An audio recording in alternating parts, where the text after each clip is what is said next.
Hi everybody, it's Alex Newton from K-lytics, today with the Kindle market trends for May-June 2020. So let's have a look.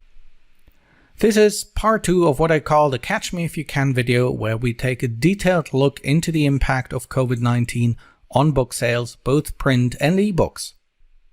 In this part 2, we're going to look at format share gains. We're going to talk about the big winner genre.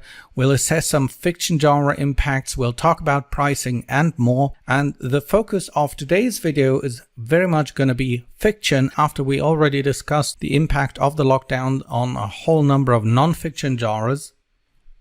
Before we go there, though, I'll also give you a brief update from part 1 about the overall market situation and the KDP assessment we've done. So let's jump right into the update concerning the overall market situation. Well, first of all, good news. Retail consumption in the US is on the road to recovery. Well, this was the picture I presented to you some 4 weeks back, where we saw the huge shock to US retail consumption, general merchandise sales in US retail stores. Now time has gone on and there is very much good news.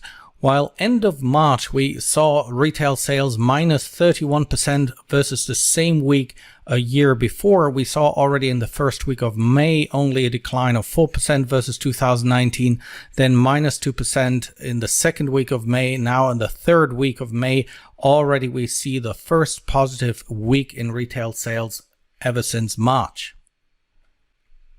And correspondingly, while we had this initial shock here on print book retail sales with minus 7% in March, NPD Bookscan came out with the weekly numbers, week by week, what print book retail sales have done during a certain week in 2020 versus 2019.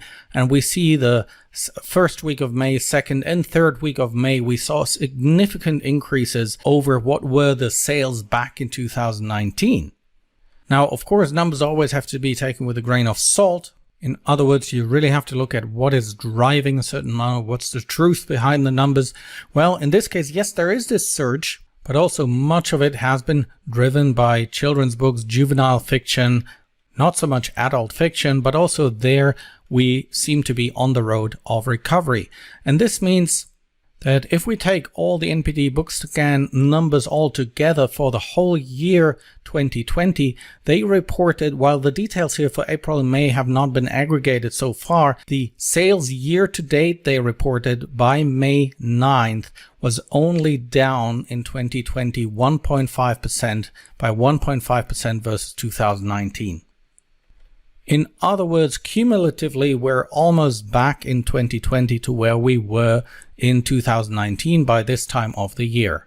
We already reported about the huge increase in interest for ebooks during the lockdown period. What is now adding to the whole thing, that after years of virtually neglecting ebook sales, now that the quarter 1 results for 2020 have been published by the traditional publishing companies, the big ones started to report also huge surges in ebook sales. So for example, Simon Schuster, they said ebooks were up 13% in the first quarter and that they were running, get this, 25 to 50% over 2019 since the end of the quarter. And HarperCollins reported that their total digital sales increased by 3% in the first quarter 2020 and accounted for 23% of its consumer sales.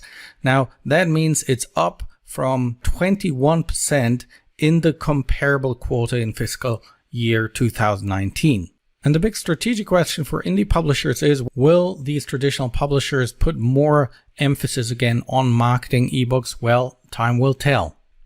And here's also a quick update on what we reported as the unprecedented growth of Kindle Direct Publishing, and in particular Kindle Unlimited. Well, in April, the fund, and that's the new number that was released I think only a week ago, the number for the April 2020 fund was 30.3 million, and there were quite a number of discussions in Facebook groups. And you may ask, well, is this now a glass half full or half empty? Why do I pose this question? Because in many a Facebook group there was actually a pretty negative reaction, and rightfully so, by individual authors, because the individual author's perspective is the average page read pay rate as measured in KENPC, the money you get for one Kindle edition normalized page count, dropped from $4.63 per 1,000 pages in March to $4.23 in April. And that means an 8.6% cut on your paycheck if you had the same number of page reads in both months. So from an isolated perspective, this paints almost a gloomy picture. However, first of all, you have to look at the pay per page rate from a longer term perspective. And here you can argue that over the past 24 months, the average was fairly constant, actually, at an average $4.63 per 1,000 pages.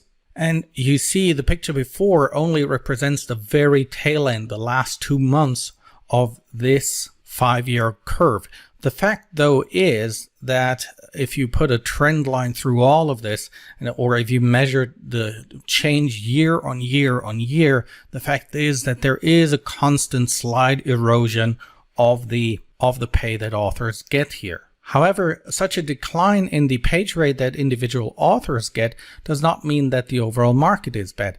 In fact, the very contrary is true. The April 30.3 million represent again the highest ever monthly payout after we already had a highest ever month in March, the month before. Again, we have here a highest year-on-year growth and a highest April growth ever since the year 2015. And the fact of the matter is that the number of page reads that are behind the fund, well, they reached 7.2 billion pages in April 2020. Which represented a 14.4% growth in 1 month in the number of Kindle Unlimited pages read. But the phenomenon and problem you're seeing here is that while, especially in those months where the number of page reads are growing very, very fast, Amazon is not as fast in adjusting the size of the fund to that growth of pages read. And when we go back in history, we can always see that where we've seen, a high or even double-digit growth in page reads, such as, November 2015, 20% growth in page reads, well, the fund wasn't increased by the same rate. So as a consequence, you saw a 15% drop in the page pay rate. Similar examples in 2017, 2008. In fact, here just last year, 2019, in July, 8.7% growth in the page reads, but you see only a 5.4% increase in the rate. So you may argue overall the market, especially the Kindle Unlimited market, continues to grow. Of course, authors participate in that growth, but the size of the growth of the fund is underproportional to the size of the number of the page reads that we see. And that is why whether you see the glass as half full or half empty or completely full is very much a matter of perspective. All right, let's continue from our part 1 video now here with number 6 of the topics that we want to cover. First of all here, let's talk about this massive gain for not just ebooks, but the ebook format across various genres during the lockdown period.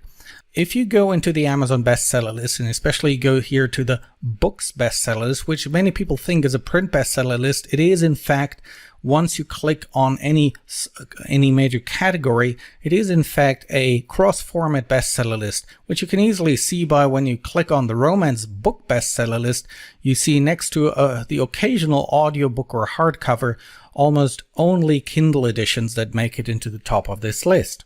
In other words, you can look at what is the relative share of formats for any given top 100 bestseller list. And this is what we've already done here back in 2017. Many of you will have seen that picture before, where on the left-hand side we list all the 30 main genres. Then the red share is the Kindle edition share in the respective bestseller list. Yellow or orange is print, and the blue is audio. Now, from the end of 2017 to the end of 2019, this was the transition where you already saw a massive growth of both Kindle editions and audiobook, with squeezing print books in the middle. But see what happened now between that point in time and here right the middle of the lockdown period. So we have here another surge in ebooks, not so much audiobooks. In fact, some of the categories have lost audiobook share. Let me go back once more. This is end of 2019, and now let's switch to mid-April 2020. You see what happened.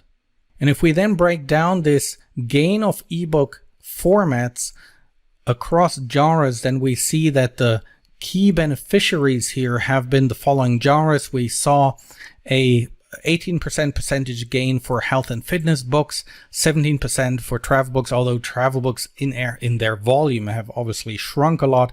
Same in business and money book, computers, cookbooks, and wine. So a lot of these nonfiction books have gained massively in ebook share, and you should take particular note here of children's ebooks. We get back to that, where end of November 2019, only 15% of the top 100 children's book bestseller list were in the ebook format, where by now a third of the children's top 100 are ebooks.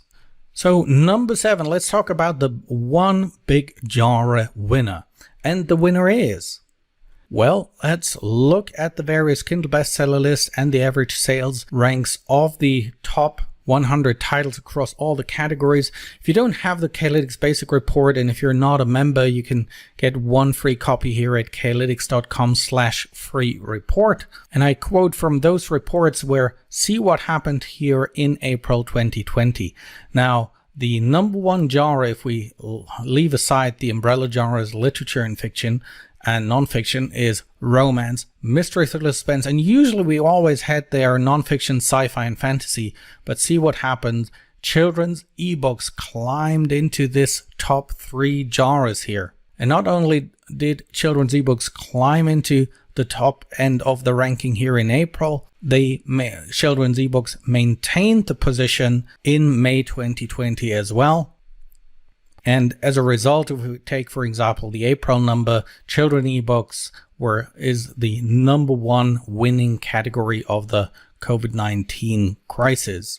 On the other end of the spectrum, we saw, for example, romance, we saw mystery, thriller, suspense, but don't get discouraged by these numbers, because that was a decrease, but they are still in absolute terms the number 2, number 4 genre on the Kindle store. And also you will see that decline did not happen all across the board, but more about this in a second. Okay, now one more thing about kids books. The search interest for kids books towards the end of April here had grown by 10 times compared to the same period the year before.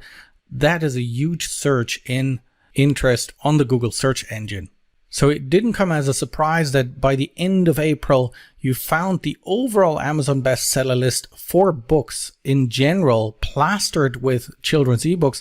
In fact, look here, position 14, The Very Hungry Caterpillar, the kid book that I read when I was a kid, all of a sudden in the top 15 store-wide. And then May 1st, we saw a children's book number 1 as the number 1 best-selling ebook. Now, what is strategically interesting about this is the average bestseller rank of the kids ebook category mapped over 18 months. And you see that the usual peak that you have here around Christmas time, well, it didn't drop in the first place when we went into February and early March. And you see the crisis then only accelerated the trend almost that was already there. Now, you can argue that some children's ebook categories always have a surge, a very seasonal pattern. For example, here, children's ebooks, holiday celebrations, Easter. But you also see the peak what was much higher than the year before. And if you look at the whole kids ebook category from a long-term view,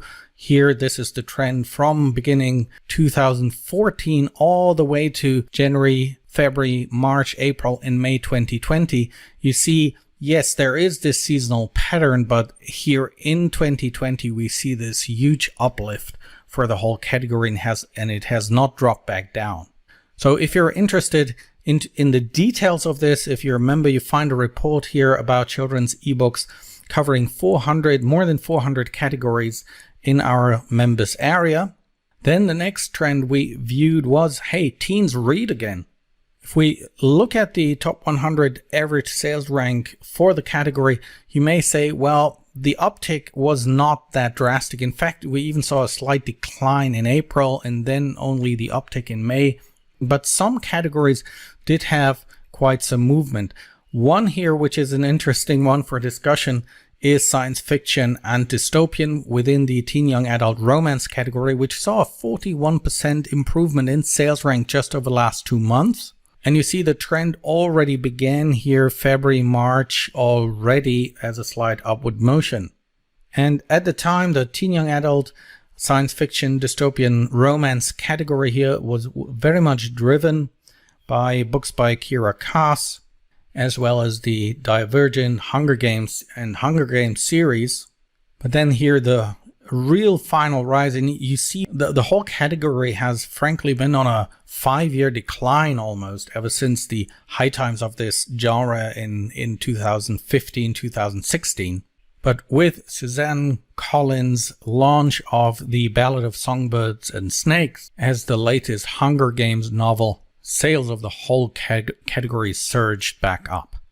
Let's talk more about fiction. Here, I think the overall theme was that readers took what I call safe bets.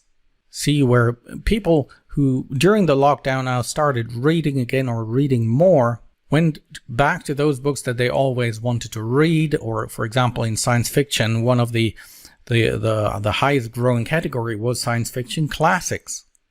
Let's go through each of the big genres. So mystery, thriller, suspense sales, you see overall there's already been a longer term upward trend through 2019, but then here with COVID-19 we saw a relative decline here over the 3 months. These are pretty small movements on a very high level, as you can see here in the graph. Again, when you dig deeper, you find more dynamic genres. For example, here with COVID-19, we saw it's a fairly volatile genre anyway, but you saw during the COVID-19 lockdown here a surge in techno thrillers as an example. Then what else do we have here? Science fiction and fantasy. Also here we saw a longer term erosion of sci-fi sales relative to the market share of other genres, and also again a slight decline in May 2020. But I already mentioned genres such as classics. Another beneficiary of the pandemic was Christian fantasy, a genre that hasn't done so well over the recent 18 months, but then here took already a slight upturn, and then, the last 2 months were up by 45% in sales rank. Then I often get the question, what happened to dystopian post-apocalyptic novels, especially after that eerie thing that we saw back in October 2019, where we first of all had an increase in post-apocalyptic and dystopian novel sales, but also back in the day we saw that the highest selling trope in those were disease, illness, pandemic, and plagues. Well, what we saw is that with a real pandemic going on out there in the real world, also interest in post-apocalyptic and dystopian novels overall, that is not that particular teen young adult Hunger Games phenomenon we discussed earlier, but the adult post-apocalyptic and dystopian category really took a bit of a dive here, especially in May 2020. Then, last not least, let's talk about romance. Also here we saw a decline in sales of that highest selling category on Kindle. However, the genre did not give up its #1 position. The one category that has proven to be the most, resilient category in the romance genre was the clean and wholesome romance category. Sales were up here by April, 21% over 2 months, and you see this upward trend here that actually already started back in December. So I think it was very good timing for our annual clean and wholesome romance report, which this year again comes with a bonus report for clean contemporary romance. Again, you find it in the members area or in the shop if you want to have a look at this 90-page research report about this very attractive romance category, which on our K-lytics strategy map, where we plot every category in terms of average sales, the higher it is on this map, the better, and the further it moves to the right, the more competitive it gets. So anything in this green zone, especially the middle of the green zone, is what we call hot niche markets, where clean and wholesome romance has been firmly established for a while. Then we received a whole number of questions about pricing. Did prices drop during the pandemic? Well, I'd say, why should prices drop if we see a surge in demand when it takes months for authors to produce books? So we see not necessarily a surge in supply at the same time. And you could also see that happening in the top 100 bestseller list here as an indicator of the price level relative to other categories. In romance, for example, we have been, in fact, on a longer term increasing trend in prices, where during the lockdown period of April and May 2020, we've achieved the highest ever prices in the category for over the last 18 months.